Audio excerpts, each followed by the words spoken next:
hadir di sini, bangun budaya kerja yang peduli. Selamat sehat setiap hari, bersama She kita bisa. Assalamualaikum warahmatullahi wabarakatuh. Halo Sobat Spektrum, kembali lagi di Spektrum, ruang diskusi She Perspective Room, di mana setiap episodenya kita akan membuka sudut pandang baru seputar keselamatan dan kesehatan kerja, khususnya di industri pertambangan. Saya Fadira Tiara Ramadhani dari PT Cakra Indo Pratama mengucapkan salam hangat dari Tanjung Enim, site PT Bukit Asam Persero Tbk. Nah, tidak terasa kita sudah di episode ketiga ya Sobat Spektrum, di mana sebelumnya kita sudah membahas informasi mengenai wellness program. Pada hari ini kita akan membahas topik yang tidak kalah penting dan juga menarik seputar keselamatan dan kesehatan kerja. Nah, topik kita hari ini adalah emergency awareness, siap sebelum terjadi. Karena dalam dunia kerja, khususnya di lingkungan operasional tambang, kondisi darurat itu bisa terjadi kapan saja dan juga di mana saja. Maka dari itu, kesiapan kita dalam menghadapi keadaan tersebut sangat penting untuk memastikan keselamatan seluruh pekerja. Nah Sobat Spektrum, tentunya saya hari ini tidak sendiri karena saya akan ditemani dengan narasumber yang pastinya sudah ahli dalam bidang keselamatan dan kesehatan kerja, khususnya dalam penanganan kondisi darurat. Dengan pengalaman beliau di lapangan, beliau memahami bahwa emergensi bukan hanya soal prosedur, melainkan tentang kesiapan, ketenangan, dan juga ketepatan dalam setiap bertindak. Maka dari itu, langsung saja kita sambut ini dia narasumber kita pada hari ini. Ada Bapak Ade Pranata dari PT Pama Persada Nusantara MTBU. Selamat siang Mbak Dira. Selamat siang Bapak, bagaimana kabarnya? Alhamdulillah baik. Alhamdulillah baik ya Pak. Sebelumnya saya mengucapkan selamat datang dan juga terima kasih banyak kepada Pak Ade karena sudah menyempatkan hadir di Spektrum episode kali ini. Nah Sobat Spektrum, narasumber kita hari ini memiliki pengalaman di bidang keselamatan dan kesehatan kerja, khususnya dalam penanganan kondisi darurat di lingkungan operasional ya Pak ya. Beliau telah terlibat langsung dalam berbagai kegiatan kesiapsiagaan dan juga terjun langsung ke lapangan ya Pak ya. Nah, sehingga memahami pentingnya respon cepat, ketenangan, pengambilan keputusan yang tepat dalam situasi darurat. Nah, mungkin dari Pak Ade sendiri nih boleh langsung diceritain ke Sobat Spektrum tentang pengalaman Bapak di dunia K3 khususnya dalam penanganan keadaan darurat ini. Oke, makasih Mbak Dira. Pertama saya ucapkan terima kasih ya sudah mengundang kami di sini. Saya yakin di luar sana di Bukit Asam sendiri walaupun di Mitra Bukit Asam banyak yang lebih secara pengalaman lebih dari saya yakin. Cuman terima kasih sudah mengundang. Selanjutnya mungkin perkenalan dulu ya. Nama saya Ade Pranata. Saya sebagai Fire and Emergency Response Leader di PAMA MTBU. Kalau ngomong pengalaman mungkin ya sekali lagi mungkin lebih banyak lebih dari saya. Cuman sedikit cerita, saya pertama kali terjun di kegiatan kegawat daruratan itu sebenarnya berada di Gernas K3 Bukit Asam.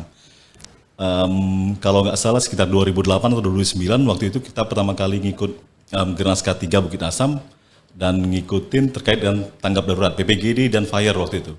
Dan alhamdulillah menang. Wah, dari situ awal ketertarikan. Wah, ternyata memang ada ilmu baru nih selain ilmu pertambangan yang insya Allah bisa berguna, bermanfaat di luar. Setelah dari itu dan mulai berkembang lagi mengikuti pelatihan-pelatihan yang ada di PAMA. Di PAMA pun sendiri punya ada kompetensinya internal, yaitu PAMA Fire Rescue Challenge, dan itu dilakukan setiap tahun sekali. Itu mengasah setiap site yang ada di PAMA untuk berkompetisi, seperti itu.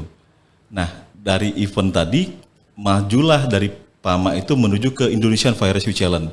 PT Bukit Asam sendiri sudah pernah menjadi tuan rumah di event Indonesian Fire Rescue Challenge. Itu adalah event challenge-nya fire rescue perusahaan tambang se-Indonesia. Nah, 2010 atau 2011 saya lupa kalau nggak salah, PTB pernah jadi tuan rumah.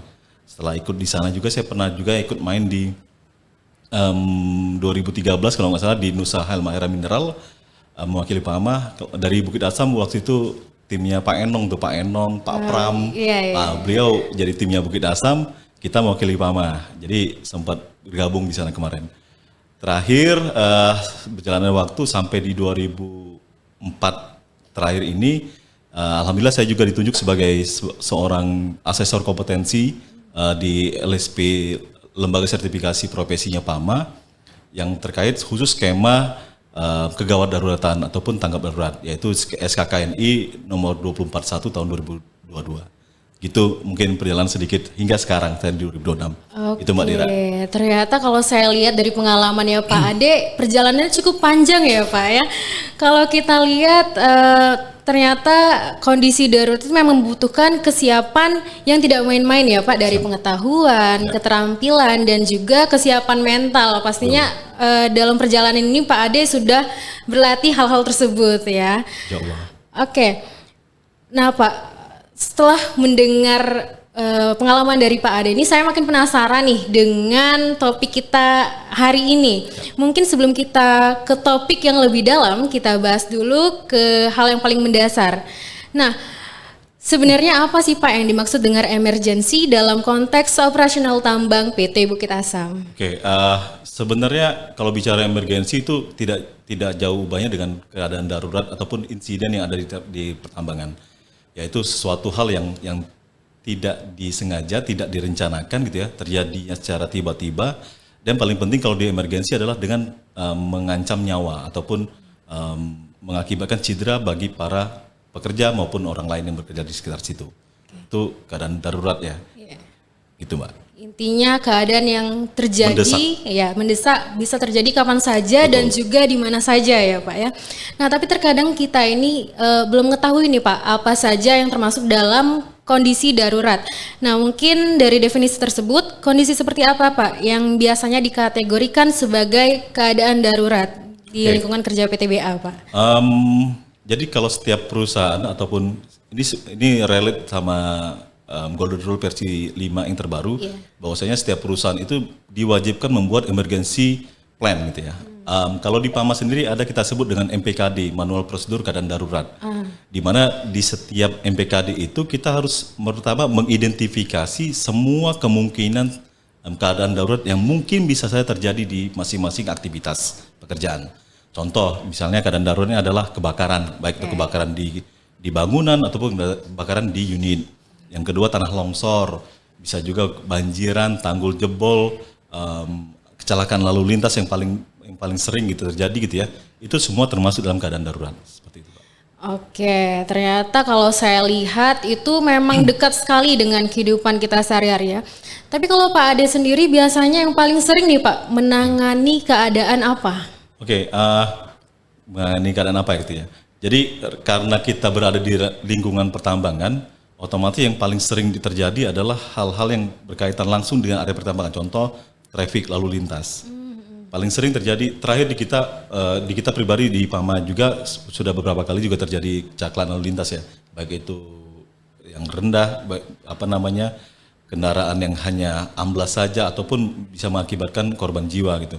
Itu kecelakaan lalu lintas. Yang kedua, nggak cuma berbicara terkait dengan di pertambangan, karena kita berkehidupan sosial juga, dan di IRG Bukit Asam itu juga mensupport daripada kegiatan di luar daripada pertambangan, yaitu di area ring 1 di Kabupaten Muara Enim dan Kabupaten Lahat.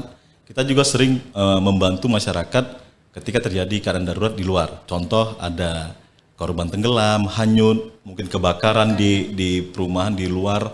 Itu alhamdulillah kita sering membantu masyarakat bergabung di semua mitranya Bukit Asam dalam satu kesatuan IRG ataupun Emergency Response Groupnya PT Bukit Asam. Oh iya, berarti bukan hanya di lingkungan operasional tambang saja ya Pak ya, tapi di sekitarnya pun juga ikut terbantu. Betul.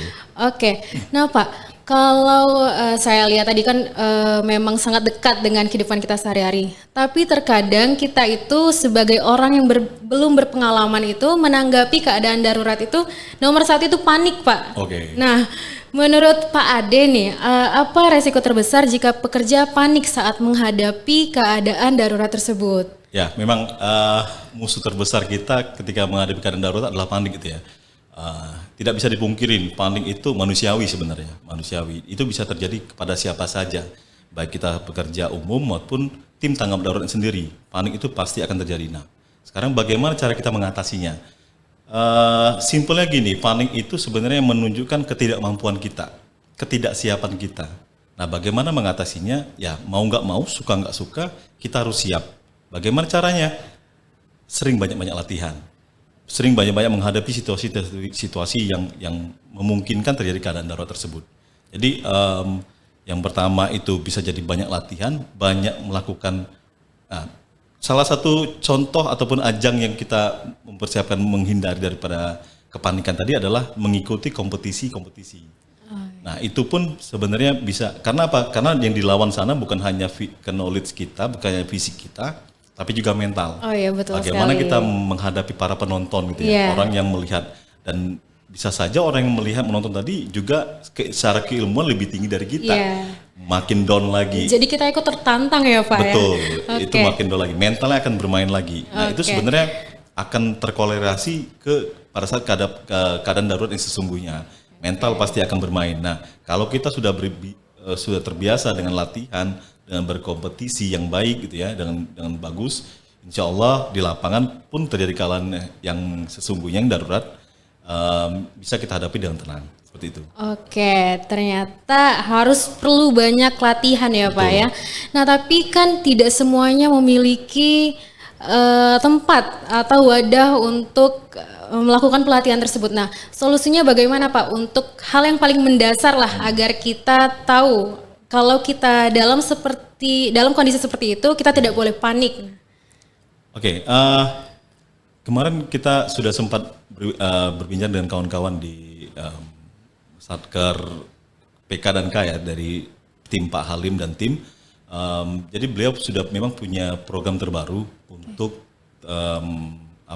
melakukan pelatihan dasar untuk tim tanggap darurat yang ada di Mitra Bukit Asam. Jadi simpelnya maupun dari P3K gitu ya, PPGD ataupun juga Basic Fire itu akan diberi pelatihan. Semua tim yang terlibat di dalam ERG ataupun Emergency Response Group-nya PT Bukit Asam. Pun kalaupun tidak seperti itu, contoh kami ambil contoh di PAMA ya. Di PAMA itu semua karyawan baru saat induksi awal ataupun leveling naik level gitu, dari operator mekanik menuju ke GL, ada namanya pelatihan tambahan lagi, SAI pertama dan SAI pertama plus. Di situ pun di-refresh lagi bagaimana cara penanganan keadaan darurat, baik itu PPGD-nya atau P3K maupun di basic fire ataupun basic kebakaran, seperti itu Mbak. Jadi sebenarnya dari wadah kita di PT Bukit Asam sendiri pun sudah mewadahin itu. Insya Allah tinggal kita gulirkan saja. Sudah ada fasilitasnya ya Pak ya. Betul. Oke, nah ternyata untuk menghadapi atau mengurangi kecemasan dari kita itu kita perlu banyak-banyak latihan Sobat Spektrum. Oke Pak, nah bagaimana cara mengenali tanda-tanda awal potensi kondisi darurat di area operasional PT Bukit Asam sebelum benar-benar terjadi Pak? Oke, menarik.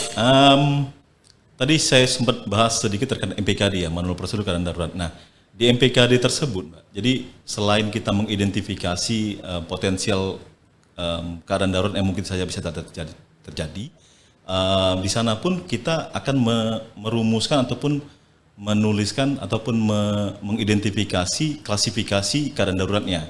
Contoh kita ambil longsoran. Longsor itu longsor yang seperti apa? Jadi kita bikin tingkatan. Mungkin siaga 1, siaga 2, siaga 3 seperti itu. Siaga 1 yang seperti apa gitu ya? Siaga 2 seperti apa? Siaga 3 seperti apa? Contoh siaga 3, mungkin siaga 3 itu ditandai dengan kalau kita ngomong di pembacaan dari alat pendeteksi longsor, slope stability radar misalnya gitu ya. Itu pembacaannya sekitar 0 sampai 50 mm per hari misalnya gitu. Ketika itu perbacaan seperti itu, maka masuk siaga 3. Nah, itu tanda-tandanya bisa dilihat secara umum. Kalau tidak punya SSR, bisa juga dilihat secara umum. Mungkin ada reruntuhan kecil material, seperti itu. Atau masuk siaga 2, sudah mulai ada pergerakan cukup signifikan, walaupun belum serta-merta langsung besar, seperti itu. Yaitu pergerakan mungkin sekitar 5 mm per 30 menit ataupun 1 jam, seperti itu. Itu masuk klasifikasinya. Jadi Di lapangan seperti apa? Di lapangan juga mungkin akan ada reruntuhan awal. Jadi longsor itu tidak serta-merta langsung tiba-tiba brek. Pasti akan ada tanda-tanda awal, gejala-gejala awal. Nah, fungsinya tadi alat pendeteksi, fungsinya pengawasan di situ sebenarnya, melihat deteksi awal sebelum terjadi tanah longsor. Contoh yang kedua yaitu terkait dengan kebakaran. Oke. Ini menarik juga. Kebakaran itu pun sebenarnya tidak muncul tiba-tiba jadi api gede. Gitu. Karena kalau kita ngomong teorinya, api juga terbentuk dari 3 unsur gitu ya, dari bahan panasnya, oksigen maupun dari bahannya sendiri. Nah, sebelumnya jadi nyala api besar, pasti akan ada nyala-nyala api kecil gitu ya. Mulai dari ada nyalanya percikan Ada asapnya, titik percikan apinya seperti itu. Baru mulai menyebar hingga jadi besar-besar. Nah, mungkin tanda-tanda itulah yang menjadi tanda-tanda awal atau gejala awal terjadi kecelakaan darurat. Oke. Nah, kalau sudah diketahui tanda-tanda awalnya nih Pak, apa tindakan pertama yang harus kita lakukan ketika sudah tahu tanda-tanda awal tersebut? Nah, lanjut ya. Jadi setelah kita sudah mengetahui tadi, kita harus bisa mengantisipasi gitu ya, mengantisipasi. Terus apa yang harus kita lakukan setelah itu? Contoh kebakaran tadi, dengan ada gejala awal asap, mungkin kita juga bisa melakukan alarm terkait dengan tanda awal tadi. Contoh misal dengan smoke detector. Begitu asap sudah mulai muncul, smoke detector menangkap adanya asap, lalu membunyikan mungkin sirine. Itu sebagai penanda awal bahwasanya telah terjadi nyala api awal di suatu area gitu. Nah, kalau di longsor seperti apa? Di longsor juga sama, mungkin sudah menjadi siaga 2 ataupun siaga 1. Ada alert. Kalau di PAMA sendiri kita ngomongnya sistem laser namanya. Jadi sistem laser itu dari begitu ada pergerakan progresif, namanya progresif yang masuk siaga 1, dari sistem tersebut akan menginformasikan kepada tim geotek dan biar geotek akan mengaktifkan, men-trigger sistem alert tersebut sehingga diketahui semua orang yang beroperasi. Bukan cuma semua orang yang beroperasi di area tersebut, tapi semua yang bersangkut pautan di sana. Level manajemen, level tim ERT dan sebagainya. Seperti itu, Mbak. Oke. Nah, kalau sudah ada, misalnya itu tadi kan dari pihak-pihak yang sudah mengetahui nih Pak, itu langsung dikabarkan ke yang terkena dengan bencana tersebut. Betul. Oke. Nah, kalau misalnya, bicaranya tuh seperti kita yang belum berpengalaman lah Pak. Nah, tindakan pertama yang harus kita lakukan tuh apa Pak? Oke. Nah, ini menarik juga. Di MPKD sebenarnya dijelaskan juga. Kalau di kita sama kalau di Bukit Asam tuh emergency plan gitu ya, emergency plan. Di sana juga dijelaskan bagaimana kita yang ketika kita terjadi keadaan darurat, apa yang harus kita lakukan seperti itu. Yang paling penting, ini teorinya tetap tenang dan jangan panik gitu ya. Seperti yang kita bahas tadi di awal. Walaupun secara aktualnya belum tentu bisa tenang, belum tentu bisa panik gitu ya. Tidak panik. Apa yang harus kita lakukan? Yang pertama, minimal kita bisa mengidentifikasi apa keadaan darurat yang terjadi. Oh, ini ada asap, berarti akan ada potensi keadaan darurat kebakaran. Lalu yang kedua, kita harus tahu juga nih apa yang sudah terjadi di sana. Contoh, ada orang terjebak di dalam, ada orang korban yang tidak sadarkan diri misalnya, atau tidak ada orang, hanya bangunan saja yang terbakar. Itu dulu yang harus kita identifikasi. Supaya apa? Langkah selanjutnya adalah kita dapat melakukan permintaan bantuan ke nomor-nomor emergensi. Contoh kalau di Bukit Asam kan sudah ada tuh nomor emergensi call-nya PT Bukit Asam. Di PAMA juga ada nomor emergensi call-nya PAMA MTBU misalnya gitu. Ataupun nomor keadaan darurat lainnya, misal menggunakan HT ataupun kalau kebanyakan sekarang sudah menggunakan handphone gitu ya. Nah, antara dua nomor itu monggo silakan saja mana yang bisa dihubungi. Kalau kita ada ruangan sinyal lebih cepat pakai HP silakan. Kalaupun di tempat misal di lapangan yang tidak menggunakan sinyal, yang tidak sinyal adanya HT, silakan saja menggunakan HT ataupun radio komunikasi. Itu lalu dijelaskan secara rinci. Yang pertama adalah mungkin kode emergensi, gitu, kode emergensi. Ini sebagai kode bahwasanya kita sedang melaporkan keadaan darurat. Yang si penerima akan respon, bahwasanya ini ada keadaan darurat. Lalu kita wajib menyampaikan juga siapa yang berbicara. Saya sampaikan saya Ade Pranata misal gitu. Dari mana? Sampaikan juga saya dari PAMA MTBU satuan kerja misalnya Departemen SHE melaporkan bahwasanya telah terjadi. Apa yang terjadi? Itu disampaikan dulu. Bahwasanya telah terjadi nyala api awal misalnya di bangunan ruang radio misal gitu ya. Di ruang radio. Nah, lalu sampaikan juga ada atau tidak korban. Contoh misalnya ada satu orang korban masih terjebak di dalam. Kondisinya belum saya ketahui karena memang banyak asap di ruang misalnya. Nggak jadi masalah, sampaikan. Kalau tahu lebih baik. Oh tidak sadarkan diri, tadi saya lihat dia sempat kebentur tembok misal, sehingga pingsan tidak sadarkan diri, itu lebih baik. Terus sampaikan juga lokasi rincinya tadi di ruang radio. Kalau ada jalannya jalan lebih baik. Kalau ditambang sekarang apa? Kalau ngomong pit gede itu ya luas. Kalau cuma ngomong di pit MTBU atau pit tal, tal seluas bingung apa? Ya gitu. Pak ya, nggak jelas kayak gitu. Harus rinci juga. Jadi jalannya jalan apa? Misalnya kalau ada persimpangan apa? Kalau di front loading mungkin front loading berapa? Ekskavator berapa? Sebutkan secara rinci. Sehingga apa? Sehingga tim yang akan menolong, baik itu ambulan, fire truck dan lain sebagainya, itu tepat sasaran dan waktu bisa dipotong singkat. Iya betul sekali. Gitu. Dan terakhir paling penting bantuan apa yang dibutuhkan. Itu sering lupa kita. Sudah minta tapi nggak tahu nih minta bantuan apa. Nah, mungkin silakan dijelaskan fire truck itu, damkar, ambulan, dokter dan sebagainya. Gitu, Mbak. Oke, ternyata informasi yang disampaikan juga harus cepat dan tepat ya Pak ya. Selain kita menanganinya harus cepat dan tepat, tapi dari yang memberikan informasi ini juga harus cepat dan tepat ya. Karena itu juga salah satu indikator keberhasilannya tim tanggap darurat adalah mendapatkan informasi yang akurat. Oh iya betul. Detail. Karena akan jadi delay waktu ketika kita sudah mendapatkan informasi tapi informasinya terputus. Contoh tadi lokasi yang disampaikan tidak detail. Di pit tal itu, tal seluas apa gitu. Begitu sampai lokasi, oh ternyata ada korban. Sementara tidak disampaikan di awal tadi. Akhirnya balik lagi mengambil langkapan dan sebagainya. Itu akan ada delay waktu. Nah, itu jadi keberhasilan suatu tim tanggap darurat juga tergantung dari pelaporan. Oke.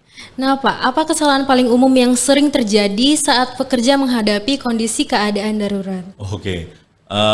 Sebenarnya bukan kesalahan ya. Kalau ngomong keadaan darurat itu sebenarnya bukan salah benar, tapi kurang tepat saja mungkin ya. Tadi sudah kita singgung dari awal. Kawan-kawan biasanya panik. Panik itu ya sekali lagi panik itu bukan aib, bukan ini ya. Panik itu manusiawi. Manusiawi ya Pak ya. Manusiawi. Semua orang pasti akan panik. Tinggal bagaimana kita mengatasinya. Sering latihan itu penting gitu ya. Makanya setiap keadaan darurat itu wajib dilakukan emergency drill supaya apa? Supaya bisa melihat kesiapan kita. Seperti itu. Nah, lalu bagaimana cara? Apalagi kesalahan-kesalahan yang kedua terkait dengan pelaporan. Pelaporan tidak menyebutkan secara detail tadi sudah kita singgung. Lokasinya tidak disebutkan detail, terus jumlah korban atau kondisi korban tidak disebutkan detail, jenis keadaan daruratnya tidak disebutkan detail. Contoh kecelakaan mobil di tambang. Kita udah ada, kan akan beda pertanganan ketika kecelakaan itu LV sama yang kecelakaan itu adalah HD. Karena ini membutuhkan effort yang cukup berbeda gitu ya. Kalau LV mungkin cukup di bawah saja. Kalau HD kan perlu kita perlu tangga dan sebagainya. Makanya informasi itu sangat dibutuhkan tim tanggap darurat. Nah, selanjutnya selain panik dan informasi, apa yang biasanya bahkan ada yang bahkan tidak bisa melakukan apapun. Bisa saja dia sudah pernah mendapatkan pelatihan. Contoh mendapatkan pelatihan APAR gitu ya. Kalau nyala api awal itu kan wajib menggunakan APAR gitu. Bisa saja dia sudah pernah mendapatkan pelatihan APAR.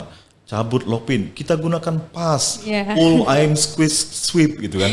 Begitu aktualnya ini gimana? Apa yang dicabut? Dipencet-pencet nggak bisa itu. Sekalinya lockpinnya belum dicabut kayak gitu kan. Ya, itu kembali lagi ke panik sebenarnya. Nah, tetap tenang dulu, itu kunci yang paling penting. Oke, kunci utamanya itu tenang ya Pak ya. Ya, itu karena kalau di lapangan mungkin saya sendiri juga seperti itu Pak. Kalau kita dibilang udah pernah pelatihan ya udah, tapi ternyata pas kenyataannya di lapangan setelah terjadi hal seperti itu, pastinya panik dulu juga, Pak. Yang panik tuh nomor 1 pokoknya. Itu.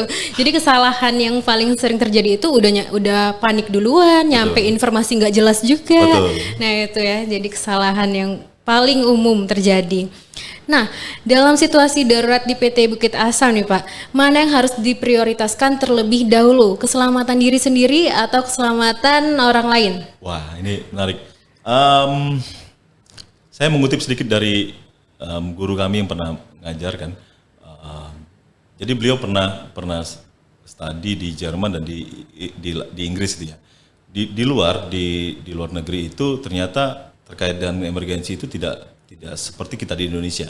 Kita di Indonesia itu rasa tenggang rasa gotong royongnya kan tinggi sekali gitu ya. Kita ada orang kecelakaan, prak di jalan gitu kan, apapun kondisinya, angkat masuk mobil bawa rumah sakit. Itu umum di Indonesia gitu ya. Di luar negeri jangan sampai kita seperti itu. Karena apa? Karena kalau seperti itu salah penanganan kita bisa dituntut. Sampai bisa seperti itu, hukum yang mengatur itu. Nah, di mereka walaupun mereka sudah mendapat pelatihan mungkin dari sekolah dasar gitu ya, tapi mereka tidak akan sembarangan untuk menolong. Dan program pelaporan emergensi mereka pun kalau di Inggris 911 gitu ya, 911 itu benar-benar efektif. Begitu kita calling 911, sekian menit sudah tiba di lokasi. Itu efektif sekali.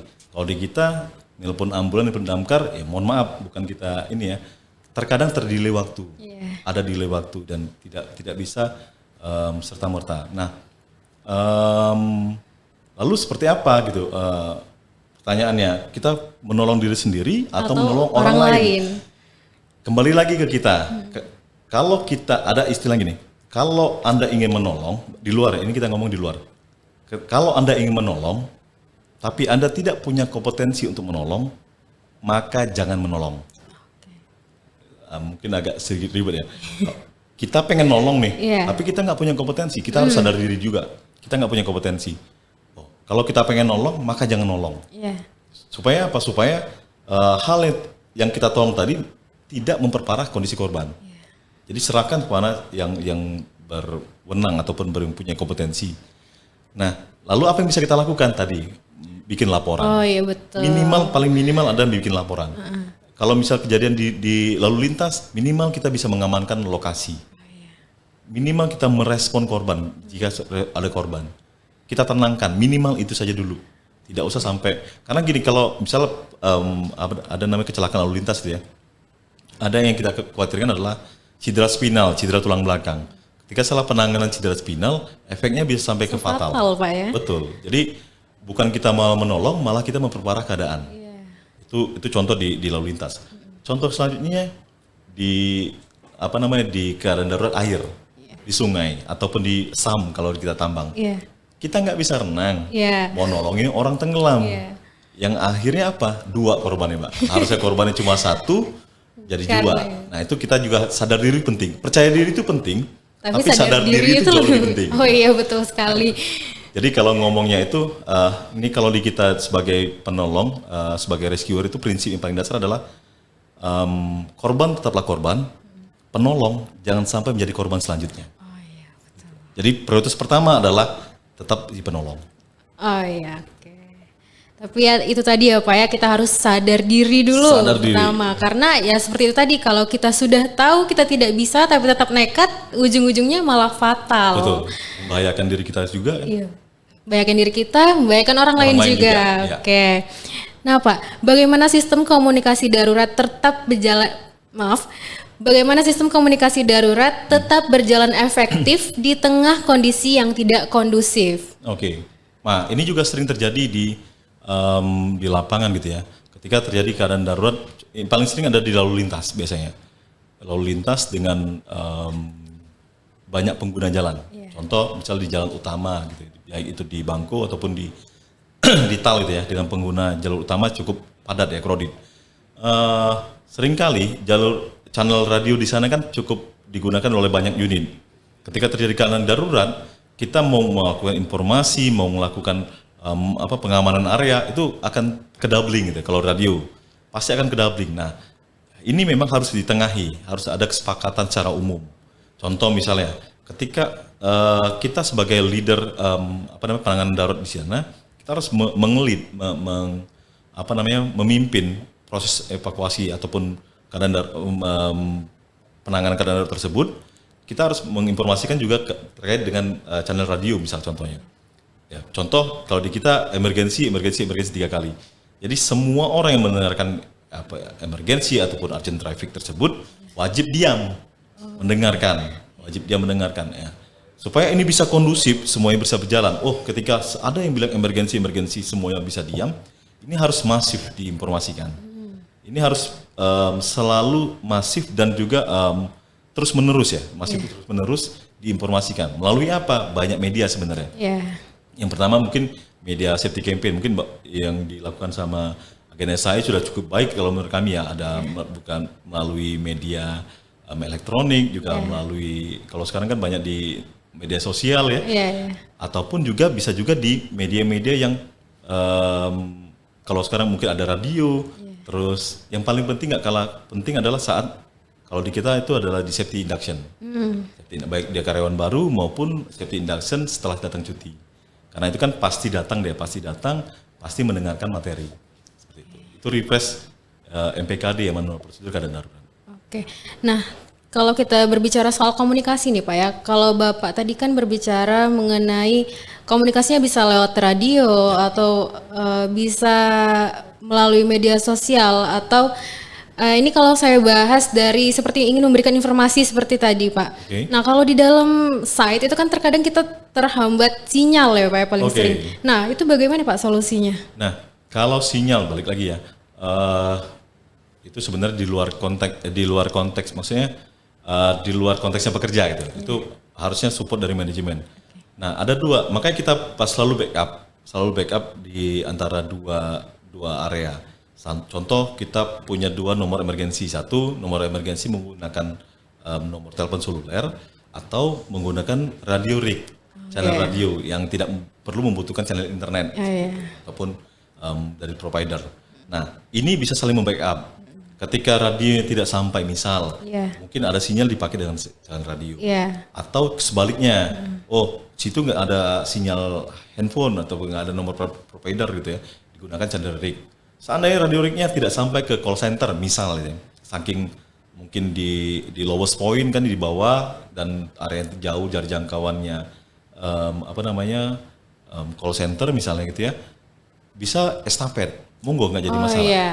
Misalnya, kita tahu di atas ini ada pos GL misalnya, sampaikan ke GL, nanti GL sampaikan lagi, gitu. Monggo nggak jadi masalah, asalkan pesannya tersampaikan. Yang penting pesannya tersampaikan ke call center. Mungkin akan ada delay waktu, tapi nggak jadi masalah. Delay waktunya, yang penting tersampaikan. Daripada kita repot, tidak ada tidak bisa bantuan, sehingga keadaan makin buruk ya Pak ya. Makin buruk dan delay waktunya makin panjang. Seperti itu. Oke Pak, dari pengalaman Pak Ade di lapangan nih Pak, kesalahan apa yang paling sering terjadi saat menghadapi keadaan emergensi? Ini ke rescuer-nya berarti ya? Iya, betul. Rescuer, oke. Yang pertama, ketidaksiapan. Jadi kalau kita ngomong pengenanganan keadaan darurat, kita bagi lagi step by step. Pertama adalah preparation time. Jadi preparation time itu bagaimana suatu tim mempersiapkan diri dulu, mempersiapkan tim, mempersiapkan peralatan yang akan dibawa. Itu preparation time. Itu tidak boleh lebih dari 5 menit. Lalu yang kedua adalah waktu tempuh. Ini mulai masuk ke evacuation time gitu ya. Mulai masuk ke waktu itu. Itu tidak boleh lebih dari 15 menit. Ketika lebih dari 15 menit maka respon time-nya akan terkoreksi. Maka harus ada pengendali tambahan lagi. Mungkin lebih mendekat pos tanggap darurat yang bisa lebih dekat ataupun mungkin ada mapping lain. Seperti itu. Jadi makanya satu preparation time ya. Bagaimana kita mempersiapkan diri. Yang kedua kesalahan yang paling umum terjadi di kawan-kawan rescuer kami ya, saya pribadi lah. Yang kedua tadi tidak siap. Panik, iya. Ya. Terus masih ada paniknya juga masih, ya Pak? tetap pasti ada. Kayak saya bilang tadi, panik itu manusiawi. Manusiawi ya. Dan itu bisa kita tangani dengan latihan. Lalu satu panik, yang kedua tidak mengenal medan. Nah ini juga penting. Kita nggak tahu nih, karena nggak pernah latihan karena gini, biasanya kawan-kawan tuh latihan hanya di simulator misalnya atau di dalam ruangan. Begitu kita aplikasikan di lapangan, oh ternyata beda nih. Iya. Contoh di ketinggian, biasa latihan menggunakan tower, tower rappelling gitu ya. Ternyata begitu di lapangan, tower nggak ada tower nih, yang konkret tuh nggak ada. Gitu. Yang adanya apa? Dinding slope, Iya. berbatu, berpasir dan sebagainya. Kita tidak siap dengan kondisi medan, akhirnya terperoset, terperosok, jatuh dan sebagainya. Itu perlu diantisipasi. Jadi penguasaan medan juga penting. Yang ketiga penguasaan alat. Karena mungkin alatnya baru dan kita belum update ataupun mungkin kurang latihan sehingga penggunaan alatnya sendiri jadi jarang terupdate gitu. Sehingga begitu pelaksanaan emergensi yang sesungguhnya, wah ini malah bingung menggunakan alat. Oh ini gimana ngidupinnya? Oh ini gimana cara makainya? Itu malah lebih kacau juga. Dan yang selanjutnya adalah selain dari kegunaan alat, kesiapsiagaan daripada si alatnya sendiri. Sudah kita bawa, alatnya sudah benar, respon time-nya sudah benar. Begitu sampai di lokasi, alatnya macet, nggak bisa dinyalain. Itu saya bilang yang salahnya siapa? Yang salah tim tanggap darurat. Karena dia tidak bisa mempersiapkan. Bagaimana cara kita mempersiapkan itu selalu siap sedia adalah dengan cara kita melakukan pertama P2H mungkin setiap shift-nya. Dipastiin, benar-benar dicek, benar-benar dicoba. Oh ini nyala, oh ini masih kurang, oh ini perlu dipelumasan misal. Atau oh ini sudah bocor, perlu tambal. Jangan sampai begitu dibawa perahu sampai di sungai, perahunya baru sadar bocor. Wah, akan jadi delay panjang lebih banyak lagi. Nah, itu beberapa mungkin yang paling umum ya, yang ini bukan ke orang saya sendiri lah, saya sendiri yang mengalami gitu. Yang sering saya lakukan. Berarti pernah ya Pak Ade mengalami hal-hal seperti itu ya? Pernah ya. Pernah ya. Ini pengakuan dosa ya. Siap. Oke, intinya itu tadi ya Pak, banyak-banyak latihan. Nah terkadang orang yang sudah banyak latihan pun sudah memiliki pengetahuan, keterampilan, itu saja masih terkadang ada kesalahan-kesalahan yang terjadi ya Pak ya. Oke, nah sebagai penutup Pak, apa hal paling sederhana namun krusial yang harus selalu diingat oleh setiap pekerja PT Bukit Asam dalam menghadapi kondisi darurat? Wah ini balik lagi ke depan ya. Tetap tenang dan jangan panik. Wah, ini teoritis sekali gitu ya. Tetap tenang dan jangan panik. Walaupun tadi sudah kita bahas panjang lebar. Panik itu manusiawi. Gitu ya. Nah, sebenarnya gini, ada satu lagi yang mungkin bisa menjadi pegangan kita semua gitu ya. Dalam keadaan darurat, contoh keadaan darurat, keadaan darurat medis gitu ya. Biasa kita sering ada singkatan DRCAB gitu ya. Danger Response, Airway Breathing dan Circulation untuk keadaan darurat medis. Bagaimana kita tapi ini applicable juga bisa dipakai juga untuk keadaan darurat apapun sebenarnya. Walaupun ada atau tidak korban.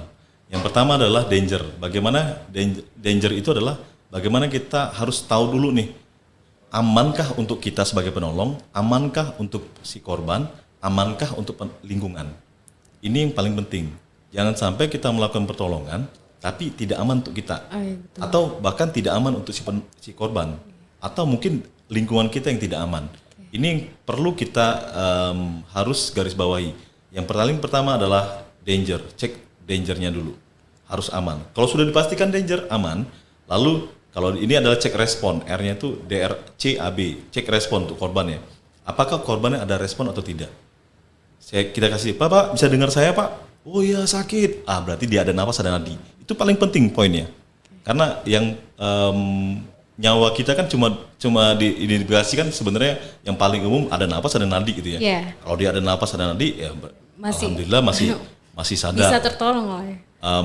Kemungkinan besarnya masih ini. Dibandingkan dia tidak sadarkan diri. Iya betul. Karena kalau tidak sadarkan diri, kita langsung curiga nih. Oh dia henti nafas di jantung. Penanganannya akan lebih intens lagi seperti itu. Nah itu dulu yang pertama penting, DRC. Lalu kalau di korban tadi ya, sudah responnya sudah ada ataupun respon tidak ada, kita cek lagi nadi nafas. Bagaimana nadi nafasnya? Kalau tidak ada nadi nafas, lakukan resusitasi jantung paru. Kalau untuk kedaruratan medis. Nah kalau diaplikasikan ke daruratan yang lain, misalnya kebakaran, sama. Kita harus cek dulu dangernya. Yeah. Bagaimana danger, aman nggak kita melakukan pertolongan? Kalau nggak aman, jangan coba-coba. Aman nggak kita melakukan penyemprotan menggunakan apar misalnya gitu ya. Oh ini api sudah membesar. Sementara harus kita ketahui adalah apar itu untuk nyala api awal. Jadi kalau apinya sudah sampai membesar, mau sama tabung-tabungnya dilempar pun nggak bakal padam gitu ya. Jadi Untuk nyala api awal dulu, baru ya bisa dipadamkan menggunakan APAR. Karena alat pemadam api ringan kan untuk nyala api awal. Lalu yang kedua, apakah ada korban atau tidak? Bapak ada nggak yang di dalam Pak? Tolong misalnya gitu ya. Oh berarti ada korban di dalam. Nah ini sebagai informasi yang bisa kita dapat untuk melakukan pelaporan emergensi. Oh ternyata ada korban di dalam. Sehingga tim damkar ataupun tim fireman yang akan datang sini pun sudah mempersiapkan. Oh dia akan mengajak ambulan. Oh dia mengajak para medis dan sebagainya. Seperti itu. Jadi yang paling penting tadi tetap tenang dan jangan panik. Dan kalau di kegawatan medis ingatnya SCAB, Danger Response, Short Pole Help, minta bantuan, circulation, airway, dan breathing. Oke. Intinya tenang nomor 1 ya Pak. Itu nomor 1, benar. Sebelum ke pelatihan-pelatihan yang lain, coba pelatihan untuk menenangkan diri dulu. Betul. Karena akan berdampak kemana-mana itu ya Pak ya. Oke. Bersama She kita bisa. Nah Sobat Spektrum, dari pembahasan hari ini kita belajar bahwa emergensi bukan hanya tentang kejadian tak terduga saja ya Pak ya, tetapi tentang kesiapan kita dalam meresponnya. Nah kesiapan itu datang dari pengetahuan, keterampilan, latihan, dan kesadaran setiap individu. Karena itu penting untuk memahami prosedur darurat, mengikuti pelatihan, dan selalu siap dalam setiap kondisi. Karena ingat, respon yang cepat dan tepat bisa menyelamatkan banyak hal termasuk nyawa. Baiklah kita masuk ke sesi tanya jawab. Ini ada pertanyaan dari Sobat Spektrum nih Pak, di mana kita sudah mengambil 2 pertanyaan terbaik dari Sobat Spektrum. Pertanyaan pertama dari Pak Erwin Firmansyah dari Production and Mining Support Equipment Maintenance Planning PT Bukit Asam Persero Tbk. Dengan pertanyaan, apa tantangan terbesar dalam implementasi emergency drill di lapangan? Dan bagaimana cara meningkatkan efektivitasnya agar tidak hanya menjadi formalitas? Oke. Dari Pak Erwin ya.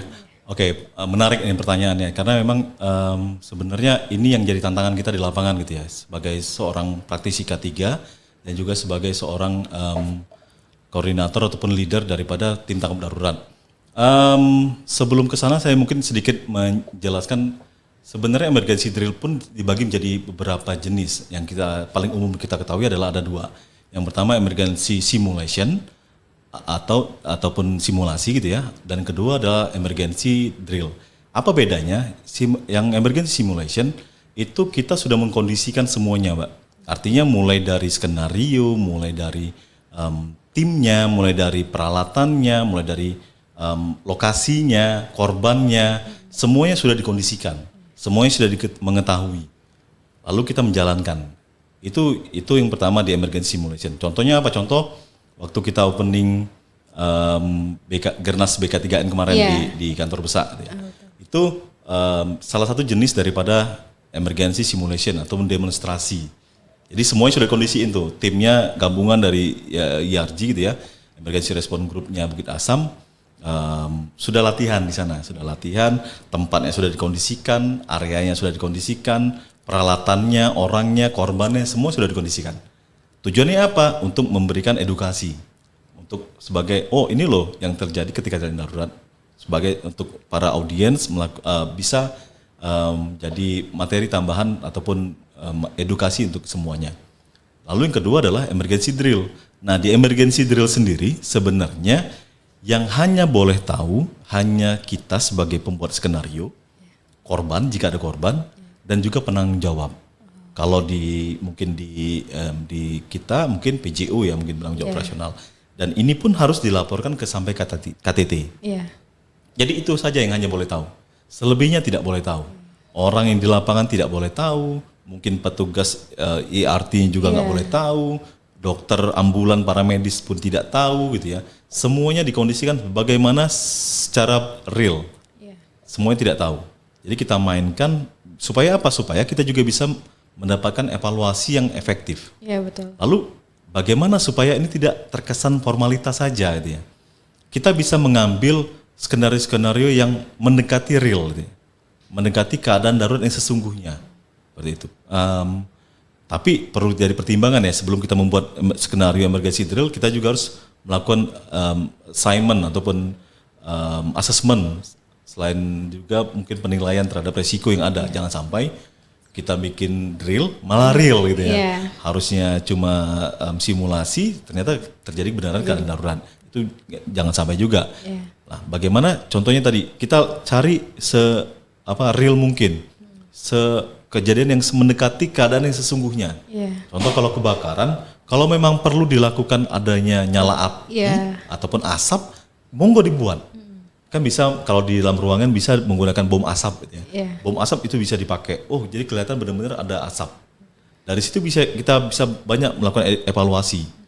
Evaluasi untuk siapa? Contoh misalnya untuk karyawan berada di dalam ruangan. Oh, ketika karyawan melihat nyala asap awal, apa yang mereka lakukan? Itu bisa kita evaluasi. Yang kedua, terkait dengan infrastruktur. Mungkin kita lengkapi dengan smoke detector misalnya. Apakah smoke detectornya berfungsi atau tidak? Kalau begitu ada asap. Kalau ada asap ataupun mungkin sprinkler misalnya. Airnya keluar atau enggak misalnya gitu. Ketika enggak keluar, oh berarti catatan. Dan yang paling penting dalam emergency drill adalah bagaimana kita dapat mengevaluasi. Pertama catatan, mulai dari response time, preparation time, response time sampai ke selesai, itu semua dicatat. Siapa yang melaporkan, apa yang dilaporkan, bagaimana cara pelaporannya, kemana mereka melapor, itu juga dicatat. Lalu deviasi apa saja yang mungkin saja terjadi, itu juga dicatat. Kelemahan infrastruktur apa yang mungkin masih bisa kita tingkatkan, itu juga dicatat. Sehingga apa? Emergency drill ini memang bukan hanya sekedar rutinitas, benar-benar ini wadah kita untuk mengevaluasi sudah seberapa siap kita dalam menghadapi keadaan darurat. Jika benar-benar terjadi Jika seperti benar-benar itu. terjadi. Oke, tujuannya memang untuk agar lebih baik ke depannya ya Pak, Betul. ya, evaluasi tersebut. Ya. Oke. Pertanyaan yang kedua ya Pak ya. Oke. Ini pertanyaan kedua atau pertanyaan terakhir dari Pak Adi Soekarno Putra dari PT Pama Persada Nusantara BTSJ Pak. Oke.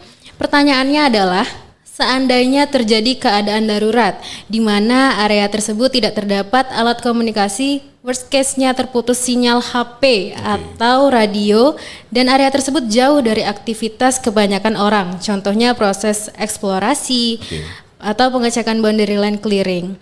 Langkah apa yang bisa kita lakukan untuk proses pelaporannya jika berada di area tersebut, dan kita melakukan proses search and rescue-nya nanti seperti apa metodenya? Wah, menarik. Ini kebetulan saya kenal ya, Pak Adi Soekarno Putra itu. Beliau salah satu asesor kompetensi juga di PAMA, di LSP PAMA gitu. Pertanyaan menarik, dan ini bisa saja terjadi di area kita di pertambangan, terutama di eksplorasi tadi gitu ya. Nah, yang pertama kali adalah sebelum kita ngomong emergency response, beberapa perusahaan pun sudah menerapkan namanya emergency preparedness. Artinya kita tidak hanya tanggap darurat ketika terjadi keadaan darurat, tapi kita sudah mulai mempersiapkan diri sebelum terjadi keadaan darurat. Seperti itu. Nah, contoh yang paling penting dari mana? Kita mendesain ataupun menilai daripada MPKD yang saya sampaikan tadi, di Bukit Asam emergency plan gitu ya. Bagaimana kita menyusun?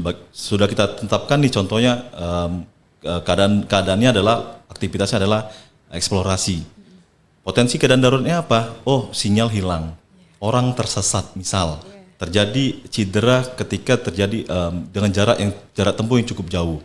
Lalu bagaimana? Dari situ kita bikin juga tingkatan lagi. Seberapa parah tingkatannya? Ada siaga 1, siaga 2, siaga 3 atau tingkat 1, tingkat 2, tingkat 3. Ketika dia sudah masuk ke tingkat 3, nah ini harus apa yang dilakukan? Ini sebelum terjadi ya. Ini harus kita susun di awal dulu. Benar-benar semua di-prepare dari awal sehingga begitu terjadi, inilah panduan kita. Nah, misal terjadi contoh di eksplorasi tadi. Kita bisa menentukan contoh ini mungkin saya kurang keilmuan di eksplorasi, cuman yang dalam bayangan saya adalah ketika ada orang masuk ke satu wilayah dengan minim sinyal ataupun jauh dari jarak cleaning ataupun station ERT-nya terdekat, apa yang harus kita lakukan? Yang pertama mungkin kita bisa menerapkan sistem check-in check-out. Ada satu orang sebagai petugas di entry point ataupun di exit point gitu ya. Jadi satu titik sebagai entry point dan exit point itu harus ditinggalkan satu orang. Satu orang yang mencatat check-in check-out-nya. Ada berapa orang yang masuk ke dalam, ada berapa yang orang harus keluar. Nah, dari situ pun harus dijelaskan. Karena kalau kita nyusun JSA di HIRA pun Hazard Identification Risk Assessment itu pun harus kita jelaskan juga potensi bahayanya. Nah dari situ tim gawat darurat sudah standby. Iya. Mereka akan membuat namanya rescue plan. Rescue plan itu apa? Tim tanggap darurat juga sudah mempunyai mapping ataupun peta area daripada area yang tim eksplorasi yang akan masuki tadi. Peta areanya di mana, titik koordinatnya di mana, titik yang akan dituju kan biasanya kalau tim eksplorasi kan ada titik yang dituju. Yeah. Oh titik yang dituju adalah sekian derajat lintang timur, lintang utara dan sebagainya. Itu tercatat semuanya di tim tanggap darurat. Terus estimasi waktu tempuh dan waktu pekerjaan. Contoh, kami akan melakukan sana estimasi tempuhnya sekitar 1 jam, misal jalan kaki. Terus pekerjaan di sana memakan waktu sekitar 5 jam. Artinya 1 jam perjalanan, 5 jam ditambah 1 jam pulangan, dia harus pulang 7 jam ke depan. Ketika 7 jam ke depan, dia tidak ada tanda-tanda kepulangan, nah ini sudah mulai aware nih. Mulai ada indikasi awal. Wah ini ada apa? Ada masalah apa? Nah ini sudah mulai masuk, apakah masuk siaga 1, siaga 2, siaga 3. Ketika ini sudah di luar dari batas waktu yang disepakati, kita harus kejar masuk ke dalam, menyisir. Dengan apa? Satu, panduannya peta. Peta yang sudah kita dapatkan tadi. Yang kedua, mungkin bisa menggunakan kompas ataupun dari GPS. Titiknya mana? Titik yang disepakati tadi. Pun misalnya sampai titik tersebut tidak ditemukan orang-orang kita, baru mulai melebar. Tim rescue, jadi ada namanya jungle rescue. Jungle rescue itu satu titik tentukan, baru menyebar. Penyebar pun mungkin per segmen. Segmen Sawal, di sini, balik lagi, tidak ditemukan. Segmen atas, segmen 2, sampai seterusnya, sampai ditemukan. Seperti itu. Atau mungkin ada lagi keadaan darurat yang mungkin tidak bisa melakukan komunikasi. Contoh, ada keadaan kebakaran di reruntuhan bangunan ataupun bangunan yang terbakar. Fire structure search and rescue kalau di kita. Nah, di sana kan radio kadang-kala tidak dapat digunakan karena alasan keselamatan, ketahanan api dan sebagainya misalnya. Kita hanya menggunakan lifeline sebagai alat komunikasi keluar. Itu pun bisa dipakai. Atau kalau di fire itu ada namanya PAS, Personal Alert Security System. Di sana dia dipakai di tim rescuer yang akan mencari ke dalam. Alat tersebut akan berbunyi ketika si rescuer tidak bergerak selama sekian menit. Ada yang 1 menit, ada 1,5 menit, ada sampai 2 menit, tergantung daripada merek ataupun jenis daripada pasnya tadi. Itu membantu. Ketika di luar kita yang tidak mempunyai komunikasi tadi mendengar, ini kok ada bunyi pas, artinya indikasinya adalah si penolong kita tadi ini mengalami kolaps ataupun tidak sadarkan diri. Nah ini pun bisa jadi mungkin kembali lagi ke identifikasi awal kita seberapa jauh dan seberapa pentingnya alat tadi bisa dipakai juga di area eksplorasi. Atau kalau pernah lihat sonar gitu ya, kayak petasan dinyalain untuk menandakan titik ataupun lokasi, itu pun bisa digunakan jika memang diperlukan. Makanya kembali lagi ke identifikasi preparedness-nya tadi. Gitu, Mbak. Ternyata sebagai tim rescue itu memang banyak persiapan ya Pak betul, ya. Betul. Dan itu memang kalau saya lihat tadi dari yang segmen-segmen tadi itu memang harus diperhatikan ya Pak ya, untuk mengatasi kondisi apa kita. Oke. Baik, terima kasih atas jawabannya Pak Ade, dan terima kasih juga atas pertanyaannya dari Sobat Spektrum. Untuk 2 penanya yang beruntung akan mendapatkan hadiah yang menarik dan dapat diambil di kantor Mining OSH. Nah Sobat Spektrum, kesempatan masih terbuka. Jika ingin mendapatkan hadiah menarik seperti 2 penanya sebelumnya, segera scan QR Code yang ada di layar dan kirimkan pertanyaan Anda. Siapa tahu pertanyaan Anda menjadi pemenang berikutnya.